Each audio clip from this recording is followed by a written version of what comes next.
Joseph's House and Shelter opened its doors in 1983, 30 years ago, to respond to a growing need that was happening in downtown Troy. And in fact, this was happening in most small municipalities. All of a sudden, there were single adults that were homeless and on the streets. And a group of civic leaders and others came together to start Joseph's House 30 years ago. And it opened its doors, and it has never closed them ever since. We have served 10,000, more than 10,000 men, women, and children from Rensselaer County with a dignified, non-judgmental approach. The vast majority of the people we shelter have one episode of homelessness. The average stay for a single adult in our shelter is 21 days. About 30% of the people we shelter are employed, and 25% are families with children.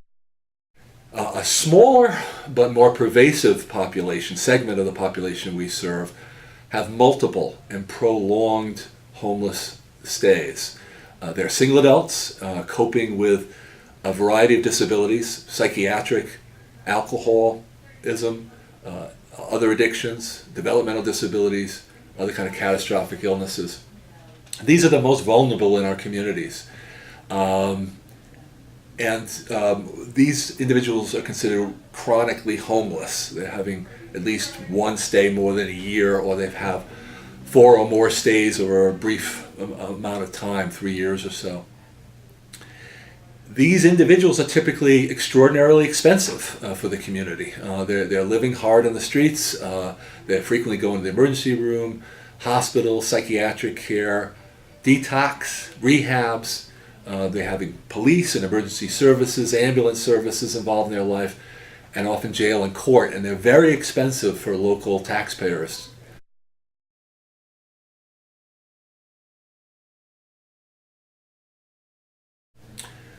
Our experience with those people mirrors national statistics. About 12 to 17% of the homeless population are chronically homeless. And yet, they use up nearly 50% of homeless services, shelter bed stays, as well as the services in our shelter.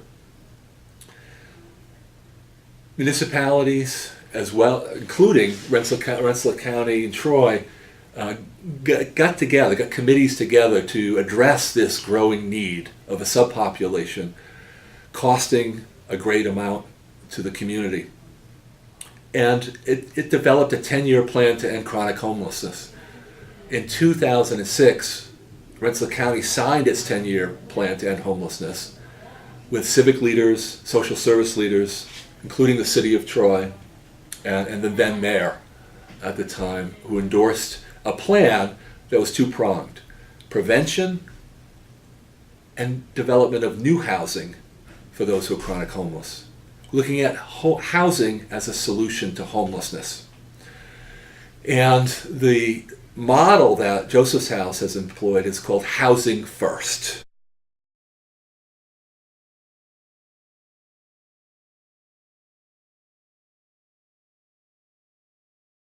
And what it is that there are no preconditions. We don't require sobriety or psychiatric treatment to get into housing. Housing First is very successful. We've seen it in our experience of running housing, but also nationally. Statistics show that the cost burden to the local community is reduced by nearly 80%. Emergency room visits drop, detox drops, emergency medical drops. Involvement with the police and ambulances and emergency services significantly drop. Research also shows that 75% or higher remain in this kind of housing 5 years after they've been placed in it, which shows that cycle of homelessness, but for many of them have lasted for years and sometimes decades, can be changed by housing people, by providing housing and support.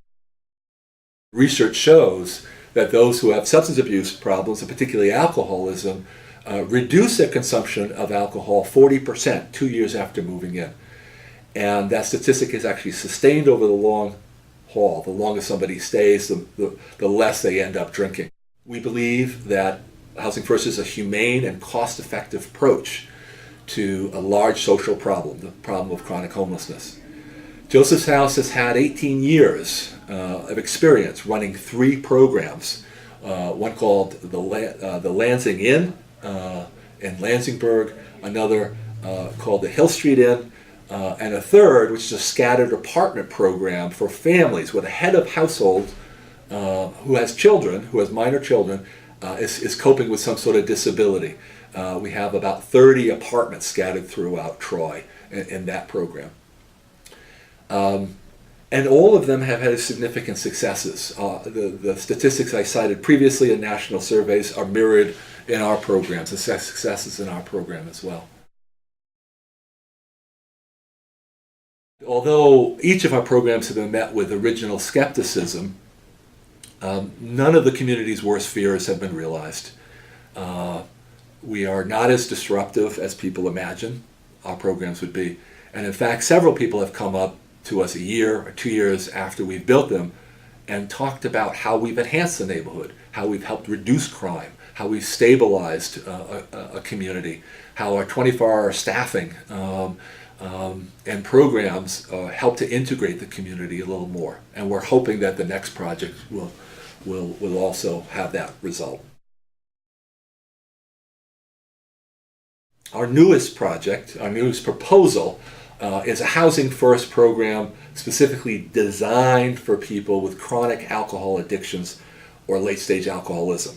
We're proposing to build 16 studio apartments for single adults who will have tenant rights, and one of the tenant rights includes the ability to drink legally, alcohol legally in their apartments. But they'll also be signing tenant agreements that'll help define safe behavior in our building, and that we'll be able to monitor the safety of them and the neighbors, as well as some guidelines and restrictions on visitation.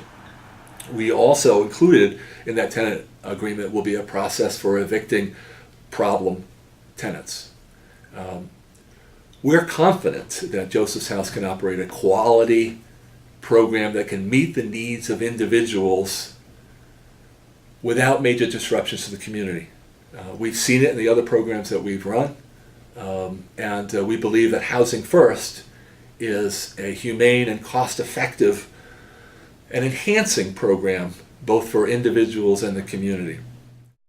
If you would like to support Joseph's House in our efforts, like to volunteer or contribute in any way, contact Joseph's House and Shelter at josephshousetroy.org.